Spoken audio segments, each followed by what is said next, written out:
This is episode 499. Okay. My question to you is, Yes. do we treat this like this is the last day of summer vacation and really go deep into something crazy, like let it all out? Or are we gonna, School's out for the summer. or do we hold it all in tight, create like a diamond, like just hold that in until next week's big 500th episode extravaganza? It's like a giant poop that we're trying to keep inside. We just hold it. You're just We holding want- it, holding actually- it inside. I didn't think we were gonna go here, but it's a really good analogy for the Yeah. show, or metaphor for the show. Pretty much, Like, yeah. And you really don't know if you have either, and you don't know how hard you have. You don't know what's coming. You really don't. How much Yeah. pressure do you have to put on this so something positive That's right. That's right. comes out? There it is. We should just start this thing over, but we won't, Yeah. because we don't cut these things. Whatever it is, it is. It's the poop show.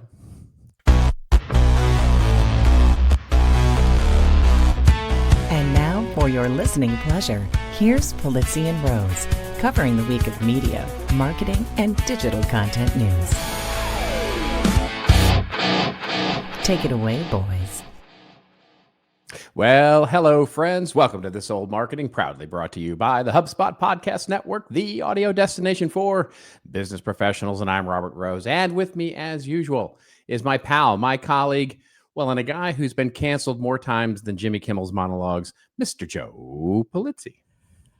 I saw the results that the average Jimmy Kimmel monologue gets like 260,000 people watching it, and this 8 last million. one, Yeah. was it 8 million? 8 million, yeah. Good for Jimmy. Streisand effect in full force here.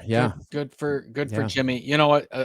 It's funny because I was talking to my son a little bit about it, and not a big Jimmy Kimmel fan, not a big fan of any of the late night talk shows, but I did say, I said, man, Jimmy Kimmel came up with the Man Show. Him and Adam Carolla took a lot of risks in the early days. They were doing a lot of crazy stuff, and I said, I really respect him for his kind of career, and he always wanted to do late night. Like it was so he's getting to live his dream. If people forget that Jimmy Kimmel and Adam Carolla were kind of the original Joe Rogan, right? I mean, the Man Show in its time was, it would not work today. It just wouldn't. It wouldn't fly today at all. A little off color. Yeah. Well, yeah, a little bit. But it was a different time back then for sure. Right or wrong, it was a different time, and it was there. But it was the kind of content that they were creating was pretty, was pretty out there. And then of course he became a late night host and became super safe. They had a skit, which I'm not going to go into. I don't want to say a lot about, but there's a skit about one of them going into an Asian massage parlor. Yes. That is probably worth seeing, but we're not going to talk about it. No. It's funny. They had some good stuff. Yeah. And by the way, and Adam Carolla, he's doing pretty well now. He's got a pretty good podcast. Has he got a podcast? Yeah. I don't listen to it, but he's still doing his thing. So good for a lot of those old MTV folks, and not just MTV, but MTV and VH1. What network? What network was Man Show on? It wasn't MTV. I think it started on MTV, and I thought it was MTV. I thought it. No, well, you had VH1. No, VH1 wasn't VH1. It was all MTV. Yeah, MTV2. Yeah. And MTV because 2. MTV, That's right. MTV2, because MTV was just doing the videos, and they're like, MTV the Ocho programming. The Ocho. You know what? They should come out with MTV the Ocho. What would be the programming for? We might be on MTV the Ocho. The Ocho, yeah.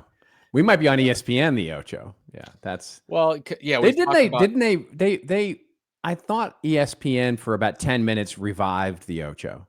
Not that it was ever a thing, but of course, because I think there is the movie. No, the movie Dodgeball. There is the Ocho right now. I think there is an ESPN 8. They sort of went into that direction, and you get something like, I don't know, squirrel volleyball. Yeah, ping like pong that. and stuff like that. Yeah, it's really kind of interesting stuff. But yeah, it's funny. I was just on a podcast with our friend Mitch Joel, and we were just talking about short form versus long form content.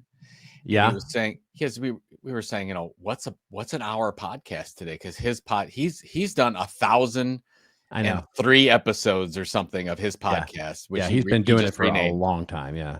And he's like, my podcast might be short form now because I do about an hour. If you look at, because we thought back in the day, an hour, like even us, we're like, you know what? Originally, this was a 45-minute podcast. And then we started to just drag out. I wonder how that happened. Yeah. Yeah. But now you have podcasts that go into 3 hours and 4 hours and people don't think anything of it. Yeah. God, could we do? Maybe we should do a marathon. Like one day, we'll just do one marathon. A 3-hour podcast. We'd need guests. We'd absolutely need guests. I don't think so. I mean, we could. Well, I know we don't need guests. I think the audience would want and need guests because 3 hours of us is a lot. Okay, first of all, have we ever worried about what our audience wants? The answer is yes. Yes, the answer to this, yes. Yes, but what we could do? We could set it up and we could just send invitations out and say, during this time period, if you happen to show up, and we'll see him in the green room. Like we can see him. It's like, that's bring on. Yeah. It's like, we don't know. We don't plan it, but whoever shows up at whatever time, we'll try to get you in. All right. Well, let's save that maybe for episode 1000. You don't like that. Well, I don't know. I don't know. Does it matter? I don't know. I can't watch. There's no way I can watch Joe Rogan for 3 hours. I'm not sure I can watch me for 3 hours. I'll tell you what, though. So I am like every third episode of Diary of a CEO with Stephen Bartlett. Yeah, I get into, but these are for my long runs. So if he has a 2-hour, that's great because I can go out and run my 12 miles. Doesn't Sam Harris also do like an extended version of Sam his Harris podcast? Does, but you get the short. You have to be a right. You have to be a paid subscriber to get the long version. So you get like 30 minutes. And honestly, I'm not a paying subscriber, and I used to listen to Sam's longer ones, but now I don't because I'm like, I don't want to even think about having to subscribe to it. Isn't that weird? Like I'll subscribe to email newsletters like that, but I won't subscribe to podcasts yet. Yet. We will see. Before we go on, of course, we have to talk about mandatory football. Okay. Oh my God. Yes, I don't really want to talk about football this week. Let's just talk about my Browns because first of all, we're miracle win. We're right now we're 1-2. Yeah. We're only a game back in the AFC North division. But I got to tell you, so everyone's there. We're against the Packers. All our friends are there, and it's the one game we're going to live. And it's kind of a sad atmosphere because we're playing. I mean, we're getting beat. Sure. We're down 10-0. We're like, okay, they played defense. Expected. Yeah. And all the things that usually go against the Browns went for the Browns. Yeah. Like all the bounces, like in a 4-minute period. Yeah. And they played lights out defense. But I'm almost like rethinking life at this point because that's good. Inspired.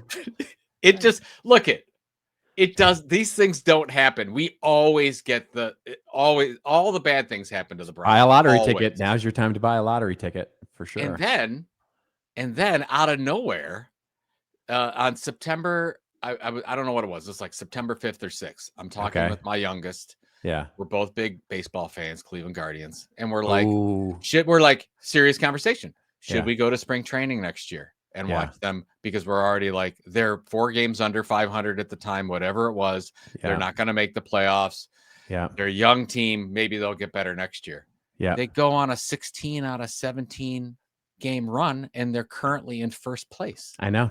This is nuts. But didn't was it your third baseman or pitcher who got hit in the face? And our DH, former catcher DH. Yeah, he went to bunt. David Fry. Yeah. I was at that game. He went to bunt, and I don't know what happened, but he didn't see it. So a 99 mile an hour missed the bat entirely and hit him right in the face. Yeah, it's nasty. And it's changed the whole. I mean, we were down at that point 2-1, I think. Yeah. And Tarek Skubal, who's arguably the best pitcher in the American League. Yeah. Lost it. Like the next pitch, threw a wild pitch, couldn't get his act together, and we won that game. Yeah. It's just, oh my God. It was horrible. I was so happy because he got David Fry got up immediately. So they're like, okay, well, okay, good. All right. They didn't knock him out. He's out for the season, of course, but they say he doesn't need surgery. Yeah. He's out 6 to 8 weeks. Hopefully the bones will heal. He broke a bunch of bones in his face. I guess it teaches you don't take a 99 mile an hour. No, exactly. Helpful safety tip. Don't take a just in case any of you out there thinking about taking a fastball to the face. Yeah, that would be not a good idea. This is where you get your really intelligent safety tips, is this old marketing here. Don't take a fastball to the face. That's tip number 1. Take that with you. Take that with you into life. One thing my wife hates is when, like, she's like, how was your day? And I'll say, on this podcast, I heard. She hates that because I say it all the time. It's like, oh, I heard this thing on a podcast. So somebody's listening to us and they say, oh yeah, on this podcast, I heard, don't take 100 mile an hour fastball to the face. To the face is and you get, and then with all seriousness, what you got to do is go, I'm taking that. I'll take that. I'll take that advice. Yeah. Anyways, I'm sorry about. Yeah, we don't even need to. We don't even need to talk about. We're 1 and 2, but it's you get thumped by the Bears. It's like that's not good. And then we have the Packers. We have the Packers this week, so it's like yeah. You're gonna beat the Packers. It's at home, right? It's at home. We'll see. Gonna win. It's you're gonna win. You're gonna win 13-10 on a last minute 55-yard field goal. Thank you. By the way, your kicker is maybe my favorite player in all of NFL. Yeah. Aubrey. He's the best. He could kick. He's the best. He could kick an 80-yard field goal. He kicked a 66 one in the Giants game. So yeah, and he had plenty of room to spare. Plenty of room to spare. Yeah, plenty of room. Okay, all right. We've got a good show. Good show. Yeah, we do have a good show. Yeah. We've got we have a show. We'll let the audience determine how good it is or not. But we're building up, folks. Next week is an absolute must tune in. We have some special things planned. It's going to be fun. So this is your filler show for next week. Basically, we're going to start with the big story, which is all about content creators and how studios are being surpassed and certainly will lead the production, how creators will lead production by 2030. And we'll talk about some absolute examples that are really proving that out. Then we'll talk about how a marketing consultant has bought the largest trade magazine in Canada and what that might mean. Certainly a great content marketing example. We'll talk about Substack, some changes to Substack, which is forcing the writers to offer Apple subscriptions. And there's a couple of different ways to feel about that. It's crazy. Yeah. Okay. Then we'll get to our winners and losers, where I'm going to talk about the loser that is Unilever. That's a callback to a rant I had a couple of weeks ago about Ben & Jerry's ice cream. Joe will talk about kit.com and location services as a big winner there. Then we'll get to our rants and raves, where I'm going to rant a little bit about AI generated workslop and how it's really starting to affect as we implement AI across the enterprise. And Joe is going to rant a little bit about CNBC and workers feeling stuck, the job hugging phenomenon. I love that. Yeah, we're going to talk about job hugging, which I haven't heard. Have you heard that term before? I have not. No, I'm very curious to hear what you have to say about that. By the hugging of the job. Yeah. Hugging. It's like a face hugger. Did you watch? No, of course you don't, because you don't watch TV. You didn't watch Alien Earth? Is that a show? It's a show. It's a series. It's actually a series that you have to tune into and actually watch for an hour at a time. Is this from the Alien show? Alien movies? It's a pre, sort of a prequel, if you will, to the first Aliens movie. So it happens even before the very first Aliens movie. So, and it's about it's fantastic. It's a fun ride. If you like the aliens thing, if you like aliens, so you have a serious question. So was the original movie called Aliens? No, singular, Alien. And then the next one was Aliens. Death, plural. So this is the pre, so it'd be Alia. Yeah. Yes! It worked. Yeah, it doesn't work. Yeah, it does not work. And then you're gonna do the pre sequel, which is just Ale, and it's gonna be set at a German beer garden. Right, and then 2 more movies, and you won't even have a title. It'll just be like the movie that precedes them all. Yeah, I'm sorry. Yeah, I'm in a mood. Yeah. It's gonna be. I'm in a $4.99 mood. There it is. Ooh, that should be like a thing. There's your second helpful safety tip, folks. Don't get hit with the fastball and get into a 4.99 move. All right. Let's get to our first story here. Okay, the headline here is coming courtesy of Ad Age, is why creator-led content will outpace Hollywood by 2030. The article opens up by saying, the influencer economy isn't just growing, it's leveling up as we're seeing many creators not only running their own studios, but actually building their own studios. Many top creators now operate like full-scale production houses, controlling their content, audience, and distribution. Marketers are catching up, with some brands shifting to 25% of total media budget for creator-driven content. This isn't just media buying, it's partner with a new class of storytellers. What's striking, says the article, is when this shift is happening. All while traditional Hollywood studios are pulling back, shelving projects, reducing output, and laying off teams, creators are building.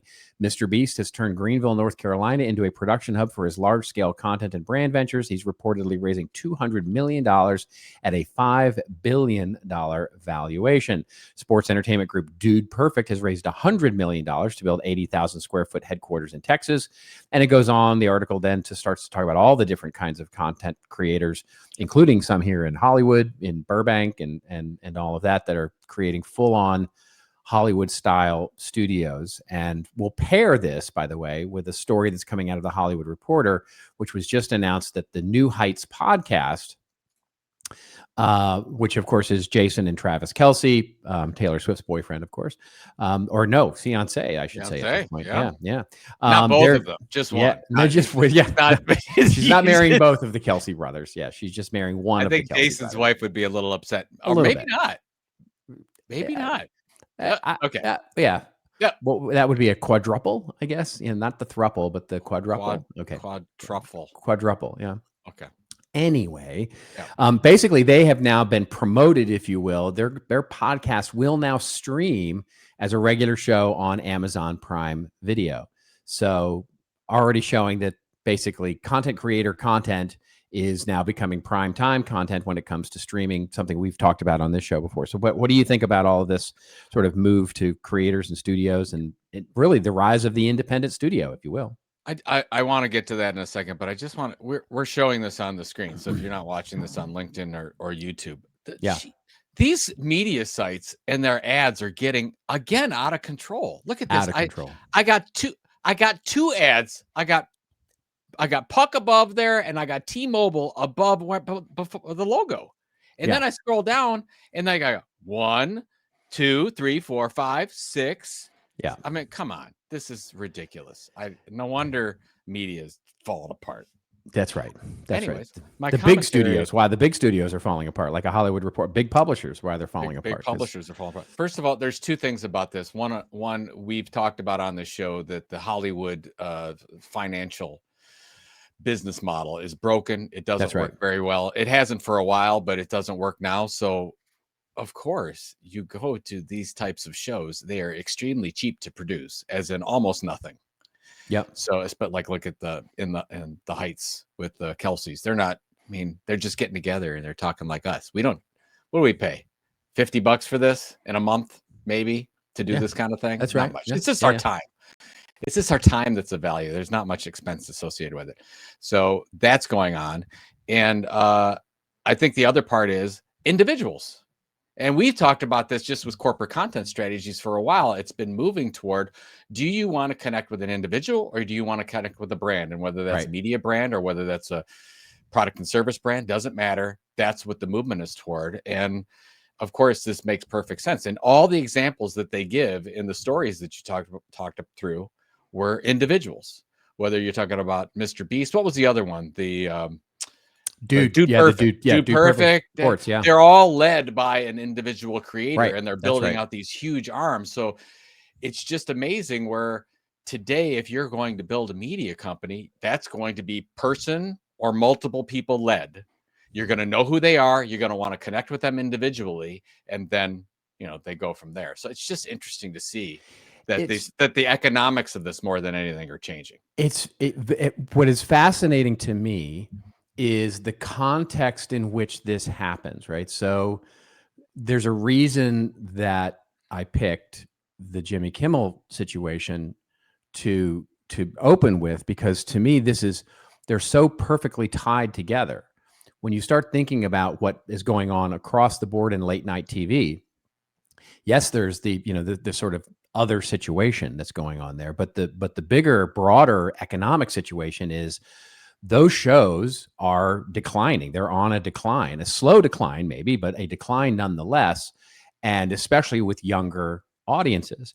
And as younger audiences start to tune in more to YouTube, to streaming, to podcasting, to creator-driven content as their prime time entertainment, right? Not just like sort of wasting time in an afternoon while you're standing in line at the grocery store, or, between classes at university, but rather like what I'm watching at 8 o'clock at night, right? Instead of or 10 o'clock at night or 11 o'clock at night, right? Instead of watching late night TV, when Johnny Carson was king of television, it was half the country would tune into Johnny Carson, because that was where you went to bed.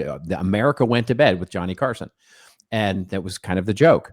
And so now we're in a situation where those two lines are almost at the convergent point. So you start to think about you really going, there was kind of no reason for Jimmy to come back, right, from an economic standpoint. I mean, other than the fact that to your point, the economic model of the way that the studios work, with the number of people that work for him, the number of people that work on that show, the number of people that create that thing every single night, is probably 10x the number that Mr. Beast needs to create a similar kind of show. And that calculus, I think, sort of what this means for the unions, because the unions are going to have to deal with this at some point. The studios are, you can see the studios trying to deal with this. The writer strike that happened and how that started to really, the leverage so much leverage that was lost there. All of this stuff is gonna come to roost, and it's not coming to roost in 5 years. It's coming to roost soon. So I think it's really going to be interesting as streaming gets more and more and more momentum, and we start to see YouTube and Amazon Prime and Netflix and perhaps some of the other studio-driven sort of platforms start to like democratize, if you will, these shows and this programming. I think you're really going to start to see a disruptive place where some of the biggest stars that are on quote unquote television right now are going to move, right? You've already started to see it with newscasters, people like Don Lemon and those sorts of things they're basically podcasters now, popular, making a living, doing their small thing. Tucker Carlson doing the same thing. All of those folks are making a living and doing their thing, building an audience and becoming little media companies. And I think you're going to start to see that more and more and more. And then get ready, because film is next. Oh my God. But you and I were sent an article to Platformer, and I don't know if you read that, but he was talking through, he said when he left journalism and he started Platformer, he said the question he got was, why are you doing that? You've got to be crazy.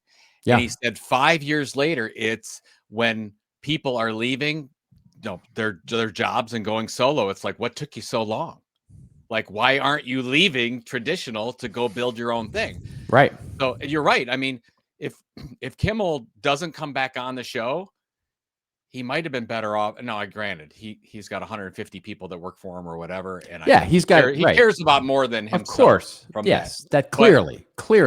Yeah. But when Colbert was announced that they were canceling the show, everyone was talking about, I can't believe there's 200 people and how costly that show is. Scott Galloway talked about it on 3 different episodes where he's like, it's just like, you can't do that anymore. You can't have 200 people working on one show. That's right. It's just too costly. The second thing about this article that I didn't know, and maybe you did, it said 50% of people that watch YouTube watch it on a connected television. That's right. Yeah. YouTube is now a bigger streaming network than Netflix. It is the number one stream and when I say streaming network, I mean on that big 43-inch thing that's hanging on your wall, not on a phone. That is nuts, the way that's changed, where like television right now is probably Netflix or YouTube. Yeah. Right. I've spoken with many younger folks at Content Marketing World. I had this conversation 4 or 5 times with younger people who say they watch us. that like literally they were a couple of people who came up and said they were fans of the podcast and specifically the YouTube version, who don't watch us on a phone, don't watch us on LinkedIn. They watch us. They put us on a big, which is scary. Our faces, our stupid faces at 43 inches, but like that's a lot. It's a lot of bald head. It's a lot of nonsense, is what that is. But the point is that they put us on and then they cook dinner or whatever they're doing while we're in the background, yammering away. And so, and hi, while you're cooking dinner, so this is just us saying hi. But that's going to become much more the rule than the exception. It's so interesting to see. And I think your last comment was about film. Yeah. I mean, well, you can see it is happening, right? So if from 2008 through 2018, call it 10 years to make it, it was all about the music industry becoming completely disrupted and reinvented. The music industry completely reinvented. And if you look at 2015 through 2025, I'm making these numbers up. I don't have any scientific data to back this up. The last 10 years have been about television being disrupted, because you could see the writing on the wall when audio streaming became a thing and Spotify and Apple Music and all of that sort of completely disrupted the record business. Basically, you could see, and the radio business, you could see it coming for television as well. And now it took 10 years, but now television is completely disrupted and film is next, because film is the last one where you really, it's about asynchronous, and in theaters and all those kinds of things. And you can argue that it's already started, right? It's already started with streaming and all of that, where movies are now being built straight to streaming and skipping cable television as well as theatrical release altogether. But it won't be long before it's completely democratized as well. And you've got teams of 5 to 10 people creating what looks like it now needs a team of, 200 or 300 people to make a Marvel superhero movie, right? So it's coming. Well, I think it'll be interesting when that OpenAI animated movie comes out. And I mean, it's just, we'll see if it's any good or not. But the fact is if they can create, but that's not only the technology that's getting disrupted, right? So AI for CGI sort of types of experiences are you're right on the money. But you talk about video games, right? So for example, video games that are getting converted into movies and all those kinds of things, where you start talking about that's not the only technology that's getting advanced, right? So camera technology is getting advanced and democratized, where 6K cameras now are absolutely affordable. Lighting, all that stuff that technology is becoming commoditized to where it can be done. Mr. Beast, right? Where he can really equip his entire studio for what used to be tens of millions of dollars of equipment, in the past, is now not that anymore, because that's not, hardware is advancing too, right? I think it's to wrap this one up. When we saw all this disruption before, we were really just like saying the internet is disrupted. But you're saying not only the internet, you have all these other technologies, including AI, happening at the same time. And the economics of this is what's really, I think, catapulting. That's right. Where now I think anybody's realizing it's like, I can have the same, almost identically the same quality with 100 less people. And with this technology over this tech, you're like, oh my God. It's happening everywhere. I mean, one of the things that we don't talk a lot about are things like manufacturing, right? So how many now, I mean, even silly little you and me with our books, right? And manufacturing books, how that has become an on-demand process. It's so on, and it's so easy now, right? And I saw a statistic, this was a couple of years ago, I saw this statistic, which basically says, because of hardware technology and globalization, like 90% of the costs of manufacturing have just come out of the process. So now manufacturing anything, whether it's a lotion, whether it's a jar, whether it's a widget, whether it's a rain gutter, whether it's a book, but those costs are now so low because of technology and globalization, notwithstanding the obvious, which is going on in our country right now. But all of that, the costs are coming down to be so low that it really is enabling a whole new class of entrepreneur to be able to create things, right? Not just media, but things. It's there's really no excuses anymore. Yeah. There's really like you can, it's like burn the playbook. Finally, burn the playbook. But finally I can say I told you this before. It's like I tell my kids, it's like you could do and be anything you want to be. They're like, yeah, Dad. Yeah. That's what I'm like, no, really, you really can be all you can be in the yeah. army. Yeah. Shall we? Is it Yeah. time? Hey, we have one more of our wonderful sort of theme this week, which is it goes away with. Did you want to tee up the next? Do you want to tee it up at all? I do want to. I just want to tease it. We did 90s grunge rock. Oh my God. I'm going to tell you, it debuts with our episode 500, which of course is next week. It was the most fun. Grunge rock was absolutely the most fun, and I'll tell more about it when we do it next week. But it's grunge rock. So get your flannel on, get your Green Day, get your Nirvana, get your it's going to be it's good stuff. It might be better than the yacht rock. It might be better. But I still love. Yeah, this is great.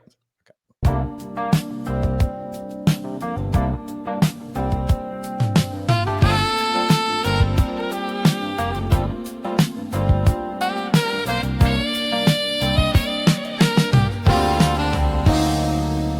Started out with nothing but a mic and a vibe. Two dudes in a basement trying hard to survive. Told ourselves we'd keep it real and weird and free, and threw our soul on a 30-second ad retro. We're just paying the bills. Got a yacht rock beat and some corporate chills. If you hear smooth jazz over park jets plugs, that's not a sellout, it's a financial.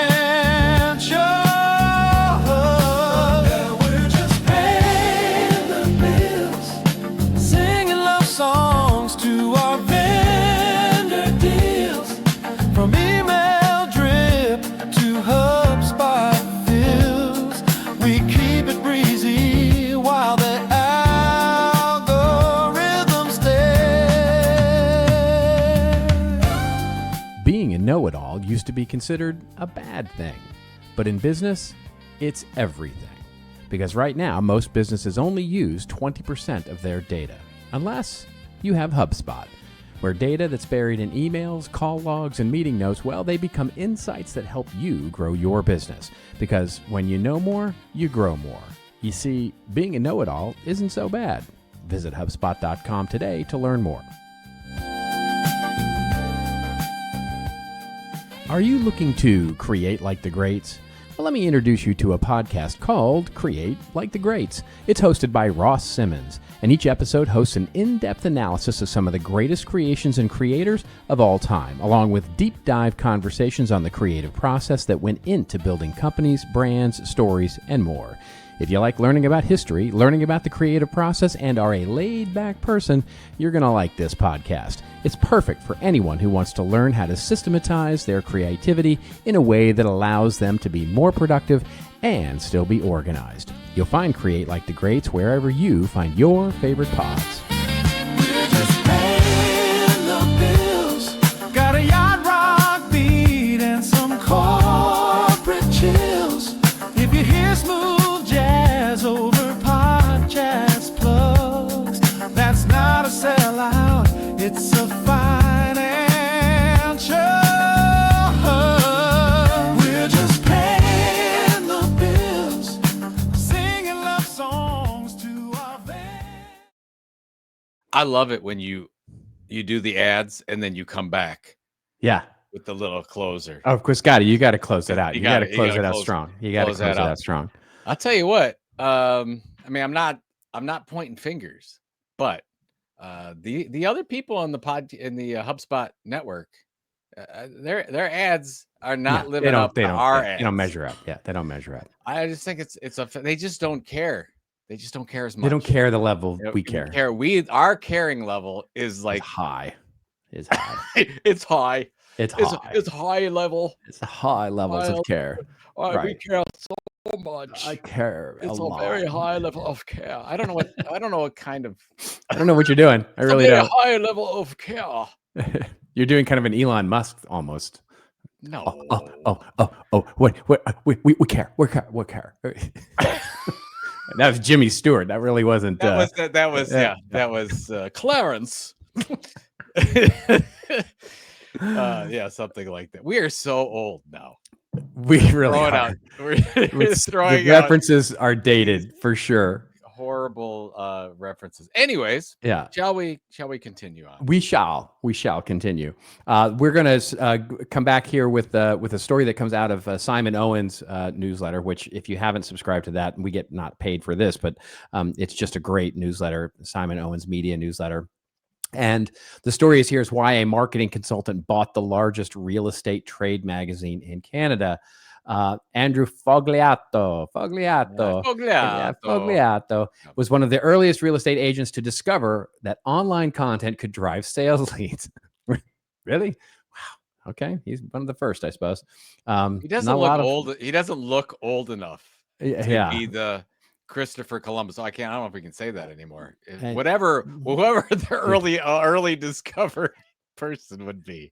There should be a term for that whole thing. Anyway, Andrew Fogliato never set out to be a marketing consultant. He was simply trying to succeed as a real estate agent and began creating local online content to promote his listings.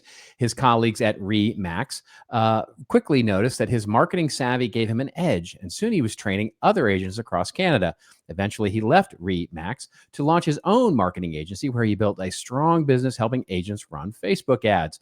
In 2022, Andrew saw an even bigger opportunity. He purchased Real Estate Magazine, Canada's largest industry trade publication, and immediately began expanding its online presence. In a recent interview, he discussed why he bought the magazine and his approach to monetization and why he isn't in a hurry to expand in the U.S. market. Check out the interview below. And then it goes on. There's a video and audio version of the interview there. But basically, the interview is why he bought the magazine, which is, as you might expect, that we're covering here. And of course, as you might expect, just listening to this show, content marketing. It was all about a content marketing thing. So what did you think about this? It's just such a great example, if not kind of obvious example, but certainly a great example of this. For the new listeners we have out there, this is sort of the way that you would go about it if you're going to do a content marketing program internally. So you're trying to build a media property to help drive sales or create loyal customers or whatever the case is. Or if you're a creator trying to build your own channel, the first thing you do is you ask yourself, who out there is doing this already? Or is there a property in disrepair, if you will, that you could purchase for an inexpensive price and do here what Andrew did? It's Andrew, right? Mm-hmm. I got the Fogliato. It's just really good business. And then, I've told you the story a million times, but when I was at Penn Media back in the day, I was always told, like, before you go and create something organically inside the company, right? Let's go see if we can buy something. That's right. And I'm sure he bought it for a song. And he's created something huge. He basically is a really good brand. It was working for a long time. They didn't build out their online media property. He just said, I'll take this for the song. I'll build out the online, the digital strategy, and boom, he's got a multi-million-dollar business. Yeah. He started this as a content marketing initiative. And now he says, the article goes on to say that the margins and the revenue and the profit potential on the media side are bigger to him than his real estate stuff. Yeah. So, which is pretty phenomenal, as we, killing marketing, as we say. Exactly. Yes. Good. Exactly right. Exactly right. He ostensibly took the CMI model and really duplicated it, right? Building a media company with multiple lines of revenue where initially the marketing basically pays for itself in a way to pull in leads for the other sides of the business. And at some point becomes actually even surpassing the business, where now consulting, I'm sure, probably supports the media side of the business. And it's all sort of works as a flywheel. And it's, there's a book about it. There's definitely, as you said. But I don't understand that. I mean, we basically talk about, like, in your corporate marketing strategy, you should be asking yourself every quarter, is there something out there we should buy? Yeah. Like, as part of your content strategy, folks. Nobody does it. Nobody does it. Well, it's like interesting the lowest to me. hanging fruit. They don't do it.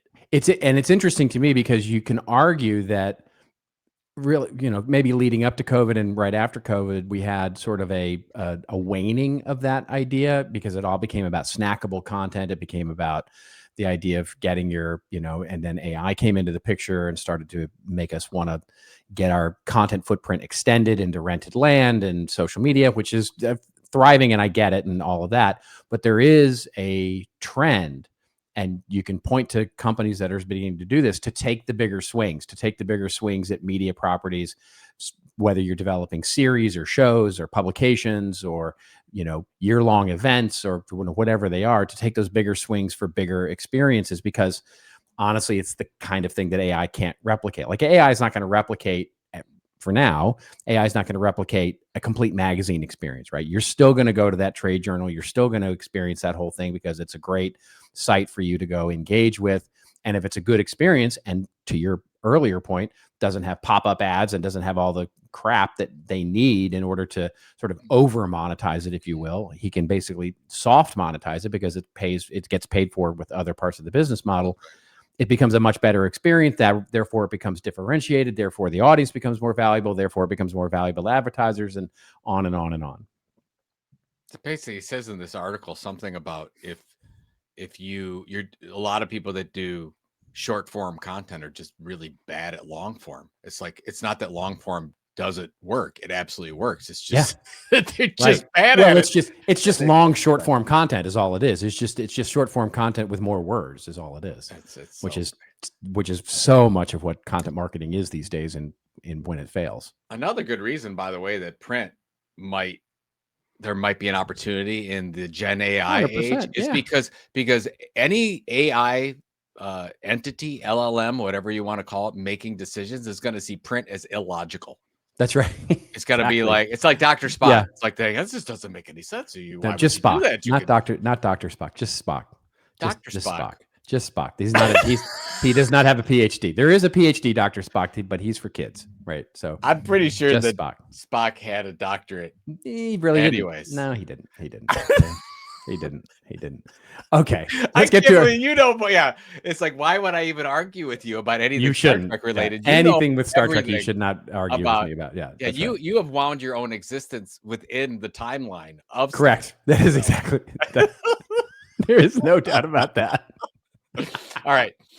Next, let's get to our winners and losers here, where we pick a winner from the last week of marketing or a loser from the last week of marketing. Would you like to go first? You know what? I just want to. I don't even have anything to show on the screen, but I'm a Kit customer for email marketing. I think they do a great job. This is not. They're not paying me to say this or anything like that. Okay. Yeah. But they just launched a service for creators inside their tool where you can locate other creators within the same area.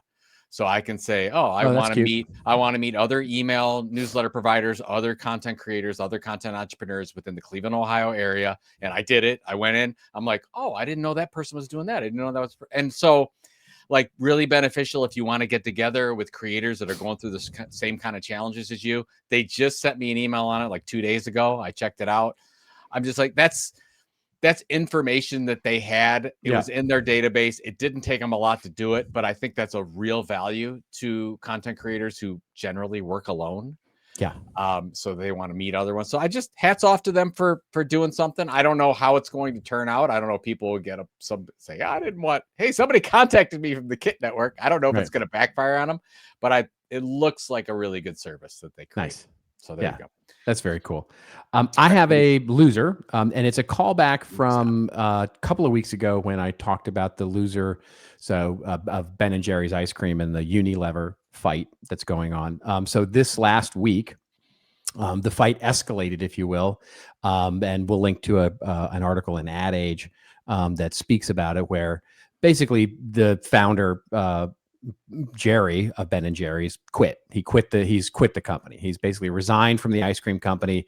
ostensibly over the same issue that we talked about last time, which was that Unilever is not allowing them to have the same sort of stance on issues that they've had for years and years and years and years, and saying basically they went against their word, not just their word, but their sort of contractual word in all of that. And I'm calling it a loser for Unilever this time instead of Ben and Jerry, because this is something that I believe, as I read the article and all of that, could have been avoided. It could have been avoided, and it looks like Unilever is taking a hard stand here, basically saying, go pound sand to the two of them, and saying we're going to do what we're going to do, and this is the way it's going to work, and all of that, which of course is their right, but because it's their right doesn't make it right.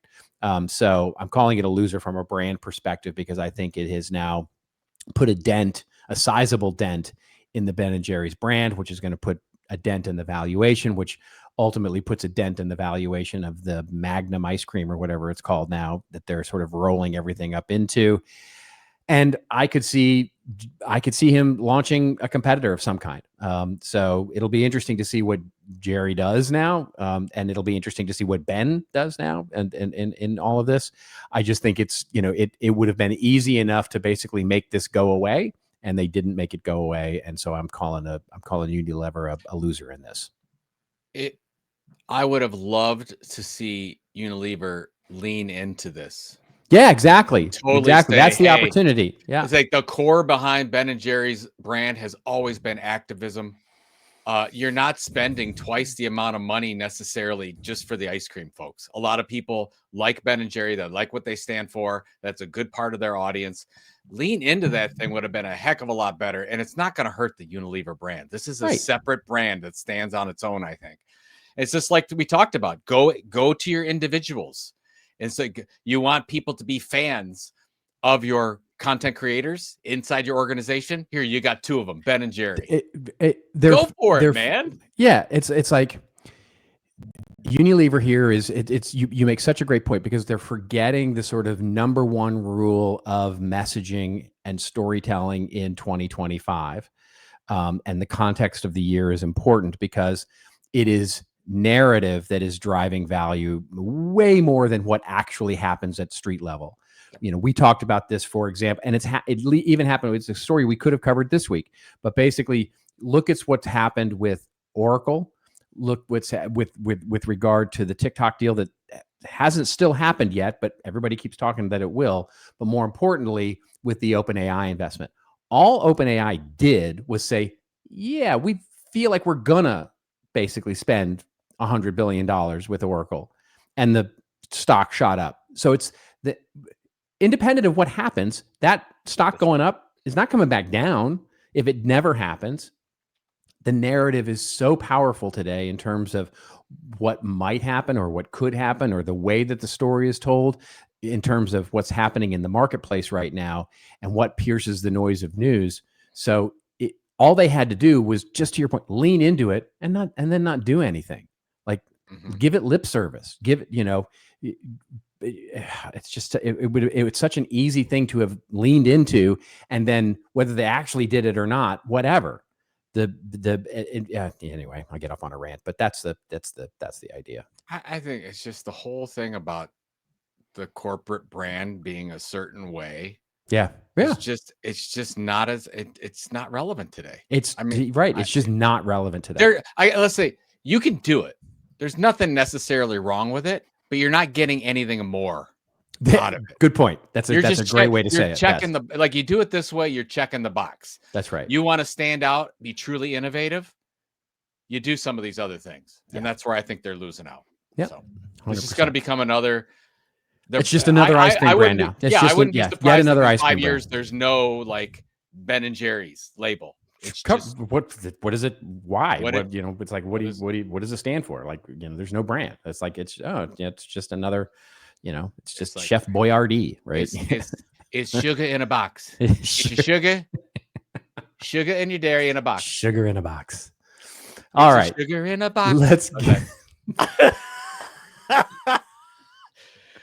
Oh, hats off to JT. What did we get? The 49-minute mark before we got to sugar in a box. You started off with poop episode. That's right. I mean, I didn't say that.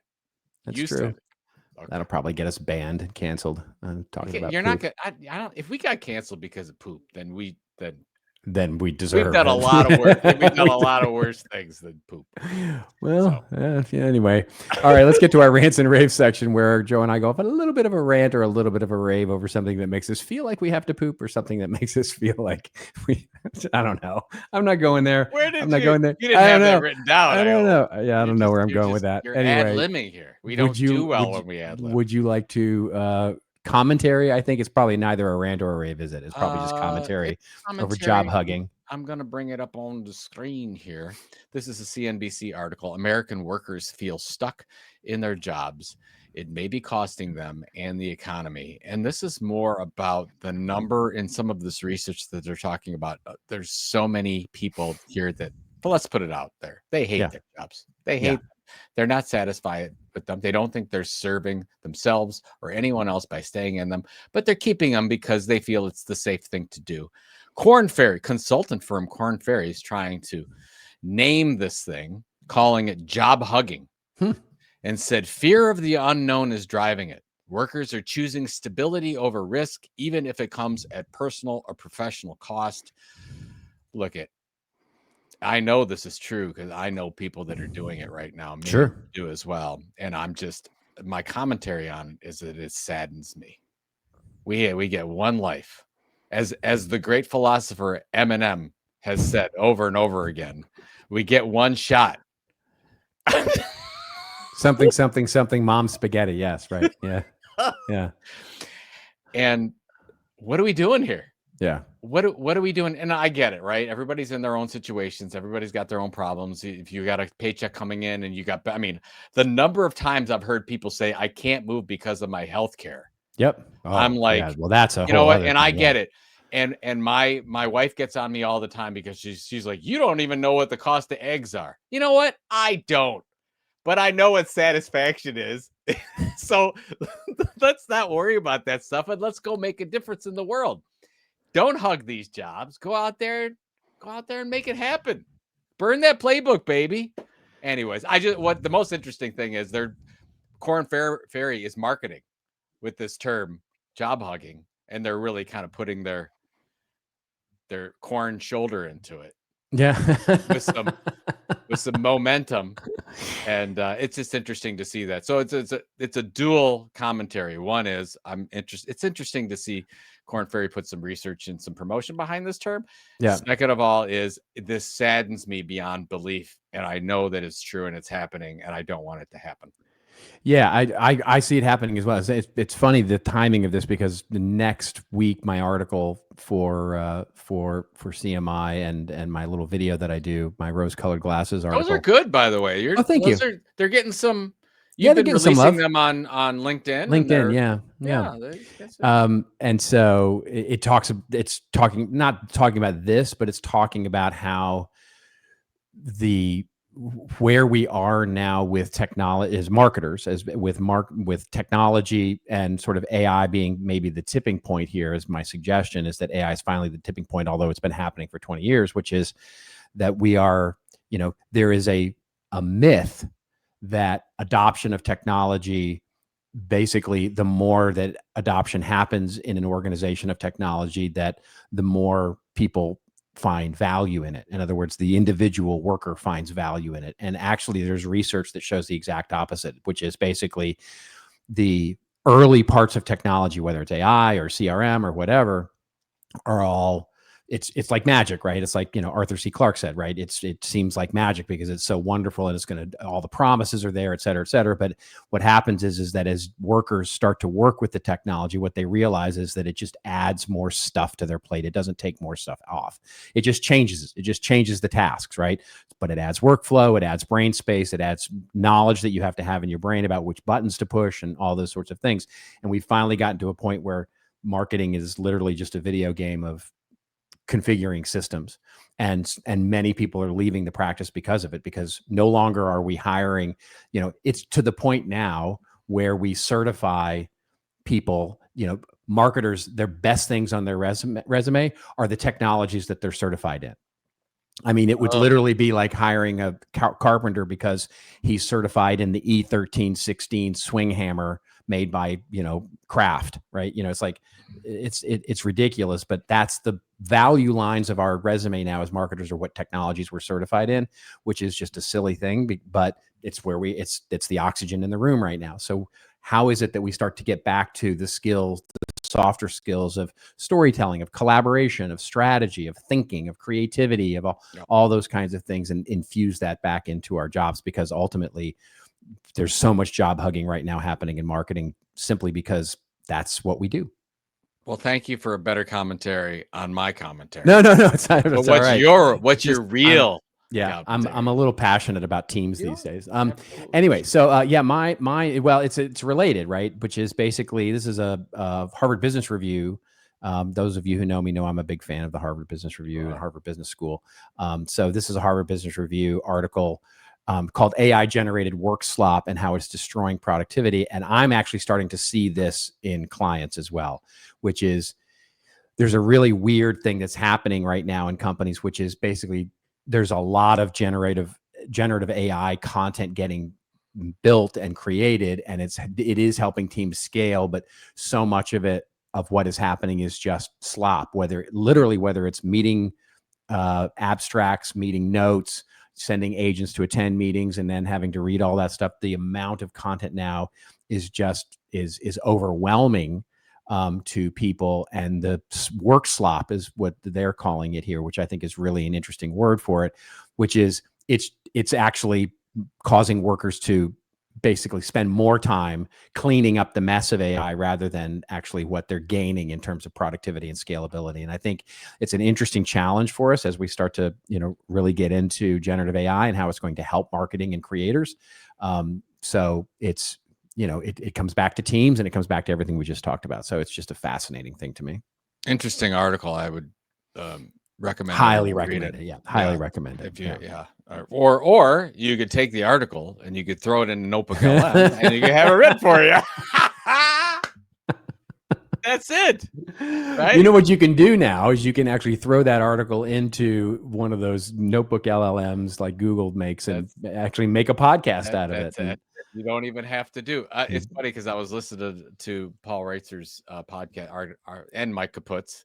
Yeah, good podcast, really good podcast. And he does that. He basically he'll say, DeepMind has a 64-page report. It's like, oh well, I threw it in a notebook LM, and that's how I engage it. So it's interesting. So it's getting through a lot of different research, but throwing the AI research. It's very meta. Yeah, take AI research, and I'm putting it into an AI.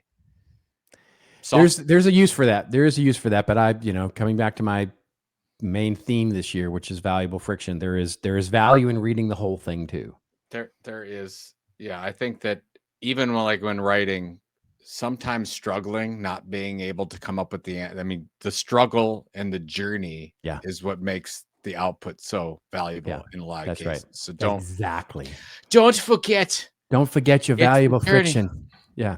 What is it? Arms are heavy, knees weak.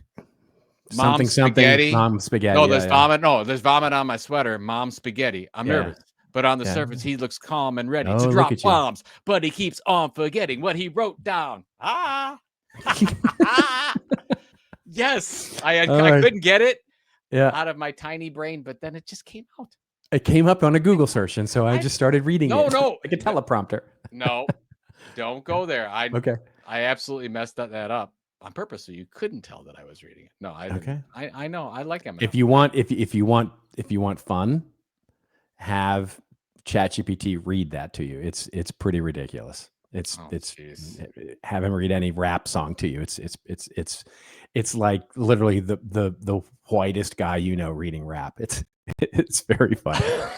It can be an amusing side note. Yeah.